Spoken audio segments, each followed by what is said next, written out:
कांग्रेस में तो वायदे करके छत्तीसगढ़, मध्य प्रदेश, राजस्थान, उसमें वायदे हुए, 2.5 साल की बातें हुई। फिर उसके बाद जो कुर्सी पे बैठ गया उसने फन उठा लिया, डसना शुरू कर दिया। का खामियाजा आपने देखा। तो भारतीय जनता पार्टी अनुशासित है, कार्डर बेस्ड पार्टी है। यहाँ कोई किसी की बपोती नहीं है कि कोई चीज आज यहाँ है, कोई कल कहीं और होगा। तो और यही जो है परिवारवाद और गैर परिवारवाद में जो विश्वास करने वाली पार्टी है, ये बहुत बड़ा फर्क उसमें है कि यहाँ एक दरी बिछाने वाला साधारण से साधारण कार्यकर्ता कभी भी ऊपर जा सकता है और वहां पर वो स्लॉट जो है वो आरक्षित है। तो इंडी गठबंधन तो बैठ चुका है और गाय जैसे गार में धंस जाती है ना, ऐसे दलदल में फंसा हुआ है। हरियाणा में लोकसभा सीटों के लिए 6 नामों की घोषणा की गई है और सिरसा से उम्मीदवार होंगे डॉक्टर अशोक तंवर। सर बहुत बहुत बधाई। जैसे हमने देखा कि सरकार में नया चेहरा आ गया है और पूर्व मुख्यमंत्री मनोहर लाल को भी करनाल से जो है टिकट मिली है और आपको जो जिम्मेदारी दी है, कैसे देखते हैं? मैं सबसे पहले तो पार्टी के शीर्ष नेतृत्व का और उन तमाम लाखों कार्यकर्ताओं का, सिरसा की जनता का बहुत बहुत आभारी हूँ जिन लोगों ने ये विश्वास मेरे ऊपर जताया है। जैसे मोदी जी और भारतीय जनता पार्टी पे विश्वास है, उसी तरीके से उन्होंने मेरे को भी, क्योंकि भारतीय जनता पार्टी कोई परिवारवाद में विश्वास नहीं करती। वो तो ये देखती है कि कौन व्यक्ति मेहनती है, कौन ईमानदारी से काम कर सकता है, कौन देश को आगे बढ़ाने के लिए किसकी भूमिका हो सकती है।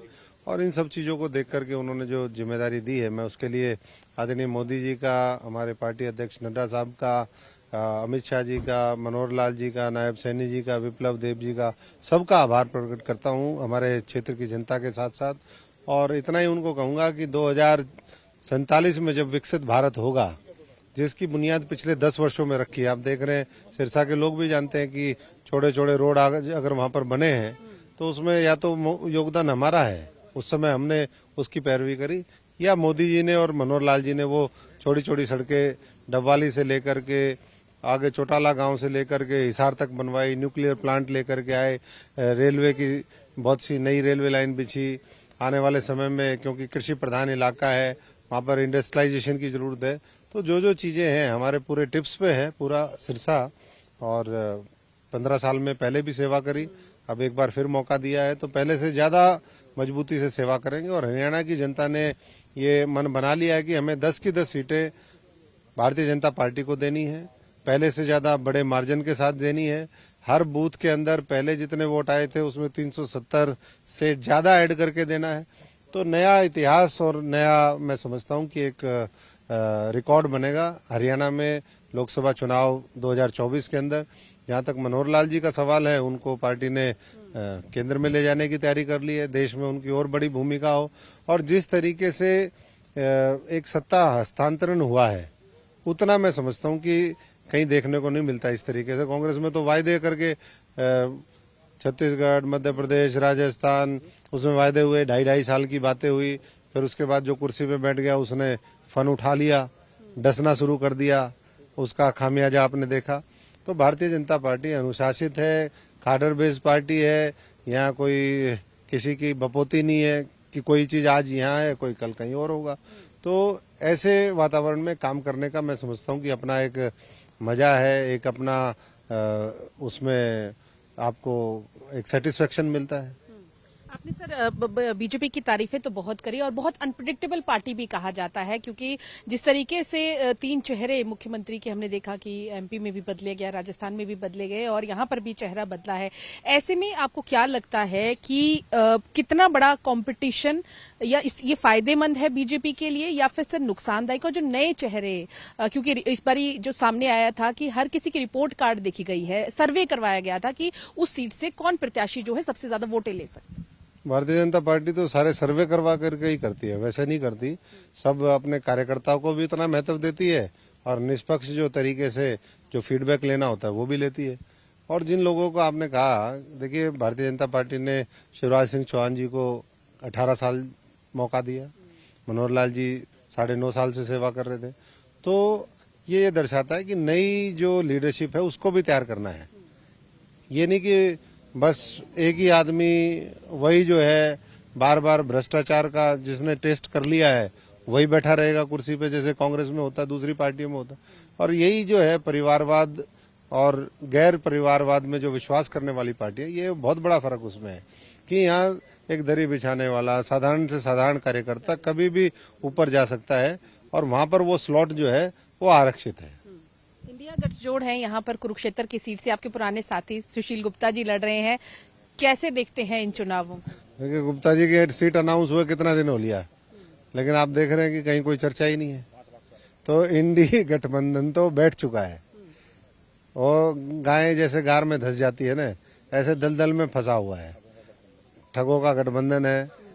और इस बार मैं हरियाणा के सभी साथियों से ये गुजारिश करूंगा कि 10 की 10 सीटों पे कम से कम एक लक्ष्य रखें कि 5 लाख से ज्यादा से मार्जिन से हर हमारा जो भारतीय जनता पार्टी का उम्मीदवार है वो जिताना है और विकसित भारत बनाने में हरियाणा की सबसे बड़ी भूमिका आने वाले दिनों में हो, 400 पार करने में भी और हर क्षेत्र में। और हरियाणा एनसीआर दिल्ली के लगता हुआ है, हमारे यहाँ तो संभावनाएं भी आने वाले समय में, विकास की इतनी संभावनाएं हैं।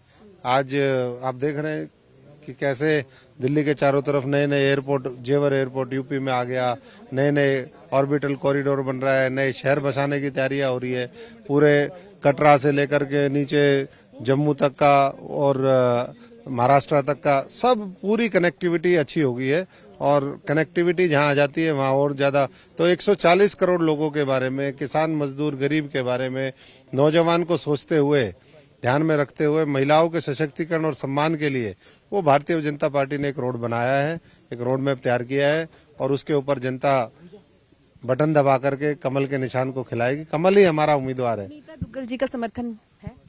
सबका समर्थन है, हमारी बड़ी बहन है, वो सबका समर्थन रहेगा। ये तो पार्टी तय करती है कि किसको कहाँ वो मौका मिलना चाहिए।